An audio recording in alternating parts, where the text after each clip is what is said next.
Allez, comment louer plus avec Airbnb, comment louer mieux, comment remplir son calendrier de réservation uniquement avec Airbnb. Voilà ce que je vous propose dans cette vidéo avec Pascal Stretti, que j'ai la chance aujourd'hui de pouvoir interviewer. Donc, bonjour, c'est Emmanuel du site Expérience Immobilière, le site sur la location saisonnière et sur l'immobilier, l'investissement immobilier. Donc j'ai la chance aujourd'hui de t'avoir avec moi. Tu vas tout nous dire sur Airbnb parce que Pascal, en fait, ce qui se passe, c'est qu'elle réserve. Elle loue uniquement avec Airbnb, donc elle va tout nous expliquer, les paramétrages, tout ce qu'elle fait, ses réglages, comment elle fait pour accueillir des centaines de touristes, parce que toi c'est plus des touristes là où tu es. On va commencer comme ça, et puis après on envoie directement sur les différents paramétrages, comment est-ce qu'on va paramétrer Airbnb pour avoir le maximum de locataires. Ok, donc moi je suis Pascal Stretti, mon site c'est Airbnb Guru. Très bien. Donc j'aide des personnes à réussir sur Airbnb parce que moi-même j'ai une bonne réussite sur Airbnb. Donc en fait au départ avec mon mari on vit en principauté d'Andorre, donc un pays complètement touristique. Et on s'adresse qu'aux touristes. Et au départ, on avait une OTA, c'est-à-dire une agence de voyage en ligne, qui vendait l'Andorre, donc ses hôtels, ses appartements, tout ça. Bon, Booking est arrivé et cette agence a capoté parce que le géant Booking est arrivé et donc nous a fait fermer l'agence. Mais bon, bref. Donc on est passé de l'autre côté du miroir, on a commencé à investir dans des appartements et à les louer. Et comme on était nous-mêmes voyageurs Airbnb et qu'on aimait bien la mentalité, la communauté, etc., on s'est dit tout naturellement, on va mettre nos apparts uniquement sur Airbnb. Ok, donc voilà, c'est vraiment ça. Que ton seul site. Je n'utilise que ce canal. Ouais. C'est vraiment j'avoue qu'au début j'ai essayé HomeAway et Booking. Et comme ça donnait rien, et que ça me donnait du travail pour rien, personnellement, ça, en fait. J'ai choisi un unicanal pour des raisons aussi marketing. Bon, d'abord parce que ça remplit mes appartements sans souci. Si ça remplit, ça remplit. Ouais, voilà, donc je vois pas pourquoi je disperserais ma e-réputation et surtout mon énergie. Et en secondo, c'est que j'apprécie beaucoup les voyageurs Airbnb qui ont des spécificités que les autres n'ont pas. Ok, ils sont plus exigeants, mais du coup, comme il y a cette, je sais pas si on en parle maintenant, mais en tout cas, chez Airbnb, on envoie direct, il y a quand même une chose dans la relation que tu as à ton voyageur. Déjà, tu parles pas de client, tu parles d'hôte et de voyageur. Bon, déjà, chez Airbnb, on parle comme ça, on parle pas de client. Déjà, une. Deuxièmement, niveau paiement, quand ils arrivent, on n'a plus qu'à les accueillir parce que tout ce truc fastidieux, c'est fait. Ça, chez Airbnb, c'est génial. C'est vrai que c'est un confort pour nous. Pas de caution, amandier, pas de... Voilà. Amandier, pas de... pour moi, c'était franchement... moi, ce que j'aime, c'est l'hospitalité, honnêtement. Et j'aime pas les rapports d'argent avec mes voyageurs. Mais évidemment que je fais ça pour l'argent. Mais en tout cas, ça se voit pas au premier abord. Je suis là tout sourire, ça s'est bien passé, machin. Je suis vraiment sincère. Autre avantage qu'on a vu de suite, c'est les 3%. 3% de commission, c'est rien. On peut le dire, c'est rien. Un support technique qui pour nous est parfait, parce que aussi on est super host, donc on a un support technique, on en parlera plus tard du super host, mais on a un support technique vraiment parfait. Et autre chose, donc le bon rapport avec nos voyageurs, c'est déjà qu'il n'y a pas de rapport d'argent, mais surtout, ils savent très bien qu'ils vont être notés en retour par nous, qui les accueillons. Donc du coup, c'est vrai que les clients Airbnb jouent le jeu d'être des clients parfaits, des voyageurs parfaits, parce que s'ils commencent à tout casser, à tout salir, ils savent qu'ils vont avoir une sale note et ils auront du mal à voyager après, à se faire accepter par d'autres propriétaires. Donc déjà, ça donne un rapport très égalitaire. Donc toi, tous ces avantages, c'est ce qui a fait que tu as choisi ce site-là plutôt qu'un autre. Exactement. Outre le fait que je remplis mon calendrier sans problème. Comment tu as fait pour remplir ta petite annonce et quels sont les éléments les plus importants au niveau de la petite annonce pour être toujours arrivé en haut des pages de recherche? Alors évidemment, explique-nous tout, tu as fait des tests, etc. Balance, c'est le moment de tout envoyer, ils sont là pour ça. Ce qui marche pas, les astuces et compagnie. Alors là, on reste au niveau de l'annonce, puis après on verra tout à l'heure tout le marketing que tu as pu mettre en place aussi derrière. Tout à fait. C'est assez lié, mais d'abord il y a des basiques sur l'annonce que tout le monde doit faire. Toi par exemple, le plus important, c'est quoi? Le plus important, ce sont les photos et le titre. Ok. C'est un peu pareil pour tout le monde, mais chez Airbnb, en fait, mon mari a étudié l'algorithme. Et on s'est rendu compte que il a les craqué, photos... même. Il a craqué l'algorithme. Ouais, on va le dire. Ouais. C'est Faut pas le dire trop fort. Pascal, c'est la spécialiste Airbnb en France. Je pense qu'il n'y a personne aujourd'hui qui maîtrise aussi bien Airbnb que Disons qu'on toi. a surpris les gars d'Airbnb, Ouais. Ce qu'on a trouvé, c'est vrai, j'ai rencontré les gars d'Airbnb, ils sont assez... Non mais c'est vrai, il faut le dire. Il faut le dire. Ouais. Mais en tout cas, le titre et les photos sont de toute façon primordiales. D'abord parce que au niveau visuel, les photos c'est quand même la première rencontre avec ton logement. Donc évidemment c'est par là que ça va séduire. Et le titre, alors surtout, il doit être informatif. Arrêtez les titres comme très beau et confortable appartement, tout ça c'est subjectif. Par contre, studio de 34 mètres carrés vue sur mer, personne peut, c'est pas subjectif, c'est objectif et c'est ça, et parking gratuit, c'est ça qui va faire que je vais prendre ton appart et pas un autre. Parce que le très beau appart machin, moi si je trouve que tu as des goûts pourris, déjà je vais rigoler parce que très beau, ouais d'accord, il m'a mis une table Ikea, ouais bon, tu vois tout ça est subjectif et tu te tends la perche aux critiques.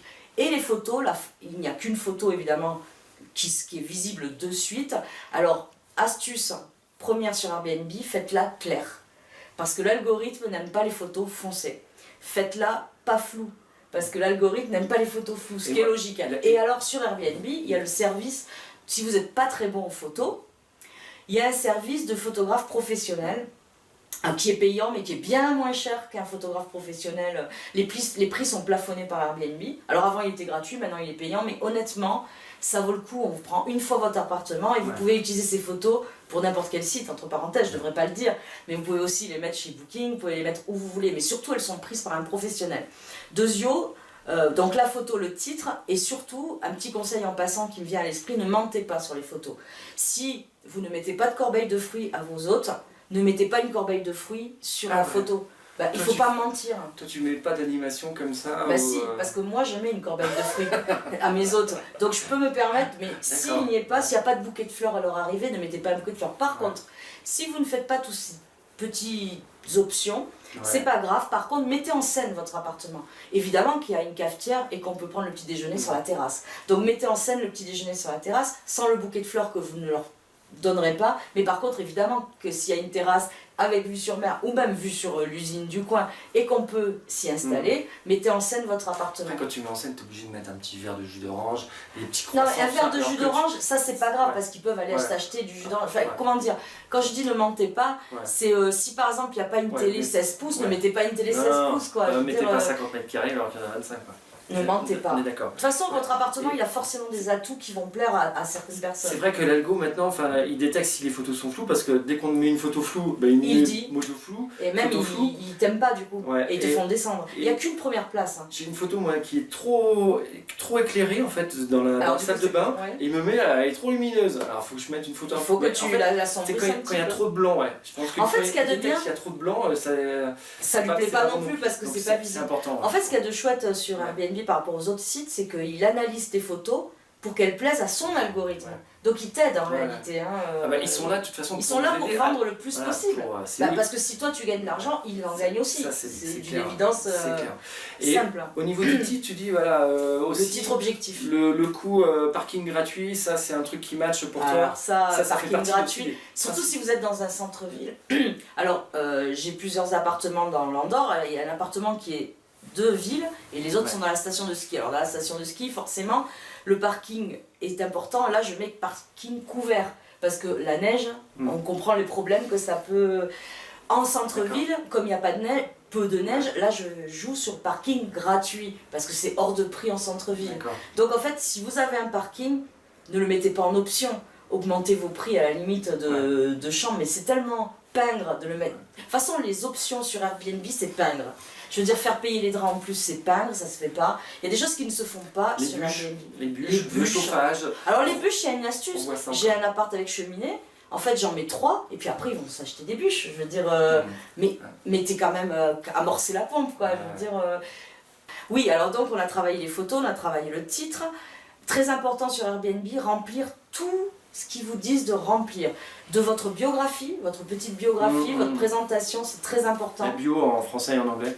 Ou voire Ouais, même moi je l'ai mis. en non, russe non, ou je l'ai traduit en fonction de en. votre clientèle. Oui, c'est ça. C'est important. Ouais, c'est Non, très mais comme important. ça, tout de suite. J'utilise des traducteurs professionnels. Bien que je parle espagnol et anglais, j'utilise des traducteurs professionnels pour qu'il n'y ait aucune faute d'orthographe. Je fais relire mes fiches par des reliseurs, je ne sais même plus comment ça s'appelle, mais bref, des rédacteurs, voilà. Alors ça me coûte une fois, parce que c'est pareil, je veux dire. Alors j'utilise translate.com, qui sont en 24 heures, vous avez des super translate. Des super. Ah non, c'est n'importe quoi. Ça c'est n'importe quoi. Moi je le fais. J'utilise des professionnels et des natifs du pays. Par exemple, c'est des Espagnols qui me traduisent en espagnol, c'est des Anglais en anglais, etc. Est-ce que tu fais bosser tes clients? Non, pour corriger tes fautes, on sait jamais, ça peut être sympa aussi pour les intégrer dans le... Non, parce qu'il n'y a pas de faute, je blinde tout. Ouais. Je blinde tout. Donc déjà, voilà, moi j'ai une population espagnole, française et internationale. Donc évidemment, mon annonce c'est dans les 3 langues, anglais, français, espagnol. Bon, le français je le maîtrise évidemment, mais je fais quand même relire mes fautes d'orthographe, on sait jamais, et puis je fais traduire par des professionnels. Donc remplissez tout, même titrer les photos. Alors comment titrer les photos? C'est pas salon. Alors là, vous pouvez vous lâcher sur un salon qui vous permettra de vous réunir en famille, etc. Là, vous pouvez vous lâcher sur les mots-clés, parce que c'est ça aussi, l'algo, il va chercher les mots-clés dans votre annonce. Toujours les bénéfices. Les bénéfices produits, exactement. Alors, on est dans le marketing. Non, parce que si c'est pour dire salon, ça va, je sais que c'est un salon, je vois qu'il y a un canapé, une table basse, donc je peux deviner que c'est un salon. Mais en fait, le voyageur commence son voyage sur Internet avec tes photos. Il commence vraiment son voyage comme ça, en tout cas le voyageur Airbnb. Surtout que moi j'ai des touristes, ils économisent toute l'année pour venir au ski. Enfin je veux dire, c'est... Non mais j'ai vraiment des gens qui sont pas obligés de venir, c'est pas des travailleurs. En tout cas pour moi, c'est pas des travailleurs, c'est pas leur boîte qu'ils envoient et qui payent, c'est eux qui payent déjà leur séjour. Et leur séjour leur coûte quand même les forfaits de ski, on sait que voilà. Pareil si vous avez... Mais en fait c'est valable même si vous, pour les city trips, par exemple si je veux voyager à Lyon, il est évident que je mettrai autant de détails et de soins à la personne qui vient pour visiter Lyon que la personne qui vient faire du ski. Mais je pense que si j'avais des Airbnb de travailleurs, je penserais à tous les détails. Est-ce que tu personnalises un petit peu ton commentaire en fonction de ce que tu as pu percevoir au niveau du checking? Si les gens ils étaient venus là pour grimper, tu leur dis est-ce que vous avez passé une bonne randonnée? Est-ce que tu rebondis? Est-ce que tu personnalises plus ou moins ton mail, ou c'est des mails un peu classiques où merci, c'était Alors sympa, ça dépend des voyageurs, ça dépend vraiment des voyageurs. Donc quand les voyageurs, j'ai eu des rapports bien mais sans plus, j'ai mon machin tout fait, classique. Qui lui aussi est préenregistré, bon, qui est classique. Quand j'ai eu quand même des rapports un peu amicaux, parce que ça arrive d'avoir un coup de cœur pour ces voyageurs, je mets le truc classique, je mets un petit truc personnalisé comme tu as dit, j'espère l'avoir, et surtout tu peux laisser un message personnel, que les autres gens ne voient pas. Et c'est là que je leur mets à Yonine, c'était ma dernière cliente, on s'est super bien entendu, j'étais ravie, mais vraiment, tu vois, là c'est sincère, ça sort du cœur, et je pense que ça c'est important de le faire parce qu'on est dans une communauté, on n'est pas que dans un business. Une communauté qui fait du business, on est d'accord qu'on n'est pas des babas cool, mais c'est vrai que des fois avec tes voyageurs tu peux avoir tellement un coup de cœur que tu as envie de... Voilà. Donc il y a deux solutions, soit c'est du systématique, c'est du copier-coller, soit quelquefois je me fends un petit truc. Ça dépend des choses. Et ça, le mail, tu l'envoies dès le... dès qu'ils s'en vont. Dès qu'ils s'en vont, une heure après. Voilà. Une fois que tu as fait le checking et ça part tout de suite. Parce que du coup, ils sont chauds encore pour te mettre les trucs. Parce que si vous attendez, franchement, t'en auras pas. En fait, j'ai 97% de commentaires. Les 3%, c'est parce que je les voulais pas. Et je vais t'expliquer pourquoi je les voulais pas. Non, mais quand ça se passe mal, on veut pas les mauvais commentaires. C'est qu'en fait, la meilleure défense, c'est l'attaque.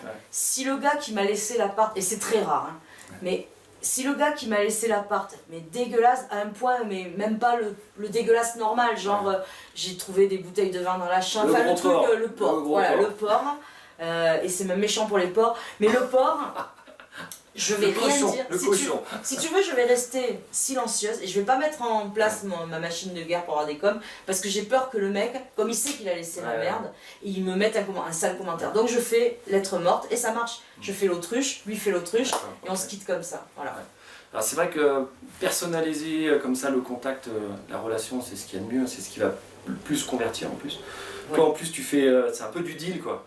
Voilà, je t'ai mis ça, donc c'est vrai que quand quelqu'un vous donne quelque chose... Mais tu peux pas le faire avec Booking parce qu'il n'y a pas de réciprocité. Non, quand quelqu'un vous donne quelque chose, naturellement, il se sent redevable en fait. Il se dit, comment je vais pouvoir lui renvoyer l'ascenseur? Ça, c'est des techniques de marketing, de vente, enfin tout ce que vous voulez. Je vous conseille de lire Petit traité de manipulation à l'usage des honnêtes gens. Je l'ai lu et relu et voilà. Ça, c'est vraiment des trucs qui sont tellement puissants. C'est ce qu'on dit, c'est pas le dicton, mais si vous voulez recevoir, il faut donner. Oui, exactement. C'est tout simplement ça. Donc si vous dites, moi je vais vous donner ce super commentaire, forcément, naturellement, on va vous faire exactement la même chose, même mieux. En fait, les gens, ils vont rajouter une couche. Franchement. Parce que ils se sentent redevables et ils se disent, putain, elle est géniale, elle va me mettre un super commentaire. Et ils vont rajouter. Donc vous allez avoir des commentaires qui seront encore plus positifs que ce que vous allez c'est ça, et très long, et très long. Voilà. Et je pense que dans l'algo, et ça, ils en tiennent compte aussi. Bien sûr. Si le client, il met juste une ligne ou s'il met une tartine. Moi, c'est ce que je leur mets. N'hésitez pas à mettre une tartine.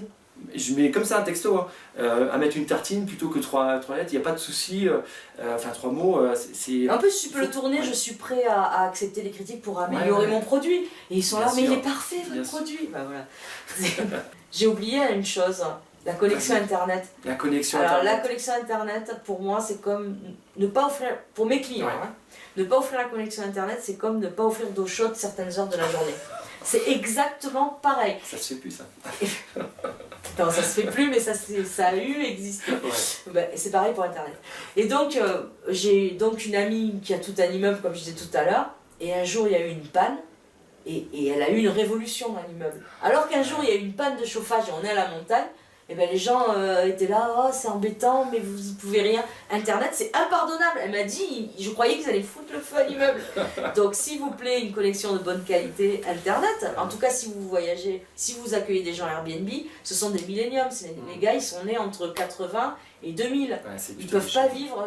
Bon, d'abord, moi je suis pas millénium, je peux pas vivre sans Internet parce que mes business se passent sur Internet. Et même en vacances, j'ai besoin d'être connecté, surtout si je suis à l'étranger. Et parce qu'encore en France ça peut aller, mais si je suis à l'étranger, je me retrouve avec un roaming de fou et tout. Donc Internet et la télévision, le Chromecast, on n'a pas parlé de ça. Allez, vas-y, un peu de technologie. Un petit peu de techno, voilà. Ils sont dans la technologie. Mais soyez techno, parce que vos voyageurs Airbnb, ce sont des jeunes, donc ils ont Netflix. Et si tu veux regarder ton Netflix tranquille... Alors, Netflix, c'est quoi Ok, alors... Moi j'achète des télévisions, franchement 32 cm, assez bas de gamme, complètement banal, je mets pas de prix là-dedans parce que je préfère mettre les prix dans les canapés, les choses indispensables. Par contre, je pimpe ma télévision, je la rends incontournable. Comment? En achetant un Chromecast de chez Google qui vaut entre 34 et 38 euros, qui se branche sur la télévision par la prise HDMI, donc rien de très compliqué, techniquement tout va bien. Et les clients qui arrivent et qui par exemple sont suédois et qui forcément n'auront pas de chaîne suédoise, mais qui ont Netflix, ils peuvent regarder leurs programmes, YouTube, Netflix, les films qu'ils ont fait à leur GoPro, tout ça sur l'écran géant de la télévision. Et tout ça c'est parti d'où? C'est qu'un jour je suis rentrée dans l'appart et mes clients étaient tous autour du petit écran de leur ordinateur, c'était des Russes je crois, de mémoire, en train de regarder leurs films comme ça, tout serré, alors que je leur ai mis une jolie télé, enfin même si c'est pas la plus belle des télés. Et je dis mais comment je peux faire pour que ça n'arrive pas, ce genre de trucs, ils sont pas bien là, tout serrés dans leur truc. Et ben j'ai acheté un Chromecast, voilà. Donc pour 38 euros, vous avez un appartement connecté. Donc 38 euros. Et non, on me le vole pas, parce que c'est souvent la première objection. Ça c'est terrible les gens. Non, on me le casse pas, non, on me le vole. Et si quand bien même, avec tous les clients que j'ai satisfaits, on me volait le machin à 38 euros, d'abord je signerais un Airbnb. Ça fait sauter la caution des 8 millions d'euros. C'est ça, qui tombent direct. Non mais même, quand bien même un serait indélicat, bon voilà. Les gens sont respectueux. Mais quand tu offres un sourire à quelqu'un, en général t'as pas un coup de poing dans la tête, tu as le sourire. Quand tu offres un endroit soigné où t'as eu plein d'attention, franchement les gens ils sont super respectueux. C'est que dans les médias, dès qu'il y a un problème, mais c'est normal. Sur des millions de nuitées louées, il y a un incident, et voilà, et évidemment ça passe sur le JT 20h, Airbnb. Alors que ça n'arrive jamais chez Booking, apparemment tous les clients ne sont pas indélicats. C'est toujours Airbnb, c'est fou hein. Le vilain. Non mais c'est fou parce que forcément. Je pense qu'ils jouent avec cette image. L'important c'est qu'on parle d'eux, même si c'est. Entre nous, il y a Léon Zitrone qui disait parlez de moi en bien ou en mal, mais parlez de moi. C'est organisé tout ça. Je pense que c'est organisé. Bon bah écoute, est-ce que tu as dernière petite astuce, un dernier petit truc, et puis on termine là-dessus, un dernier petit conseil? Je crois que oui, On il y a en aurait balayé d'autres, pas mais mal de choses, honnêtement, Si vous dites tout ce que... à la limite, si vous avez des questions, posez-les. Ouais, si vous mettez Je en répondrai place avec plaisir. tout ce que Pascal vous a dit, honnêtement, ça va cartonner dans votre location. Vous ferez peut-être quand même, vous louerez qu'avec ce vecteur, qu'avec cette plateforme, je vais y arriver. Un dernier petit conseil quand même pour la route peut-être, ou pour l'ascension, parce qu'on est en montagne. Pour l'ascension... Oui, alors profitez des soldes. Profitez des soldes, achetez d'avance des trucs. Des goodies, des cadeaux. Des goodies, des petits cadeaux, voilà. Alors l'exemple c'est Noël, les boîtes de chocolat, elles ont une date de péremption de 2 ans après Noël. Ils vous les donnent quasi, donc achetez des boîtes de chocolat, stockez-les et faites des petits goodies comme ça. Des petits cadeaux. Voilà, profitez des soldes du blanc. Pour vous équiper avec des draps et des serviettes dignes de ce nom. Franchement, je profite des soldes, même dans les marques un petit peu luxe. J'achète pas à plein pot, quoi. Voilà, profitez des soldes. Pensez aux copies de designers. Lisez, si vous n'avez pas envie de payer une décoratrice, sensibilisez-vous un petit peu à ce qui se fait. Pimpez vos Ikea avec des coussins qui viennent d'ailleurs. Alors je sais, ce sont des coussins Ikea et c'est un très mauvais exemple, mais le canapé n'est pas Ikea. Ne faites pas des total look Ikea s'il vous plaît, parce que ça se voit trop. Voilà. Ça se voit et on voit ça partout en fait, c'est ça qui est un peu embêtant. Donc sur les photos, comment se différencier si on voit le même canapé sprouch de chez Ikea sur toutes les... Voilà. Différenciez-vous, soignez vos clients, ayez de l'empathie pour eux, ayez aussi anticiper les bêtises qu'ils peuvent faire. Et ben normalement, ça devrait rouler. Quoi. On a fait et ne mentez pas. Et ne mentez pas. Surtout, aimez vos clients. Ouais. Bah écoutez, je vous dis à très bientôt pour de nouvelles vidéos. Merci infiniment Pascal. Avec grand plaisir. Pour cette interview de haut niveau. Merci. Et puis n'hésitez pas à laisser un petit commentaire pour la vidéo sur YouTube. Et puis bah écoutez, louez bien, louez plus cher. Louez mieux, plus cher. Remplissez vos calendriers de réservation et puis on vous dit à très bientôt pour une nouvelle vidéo. Allez, à ciao, bye bye, merci. Merci.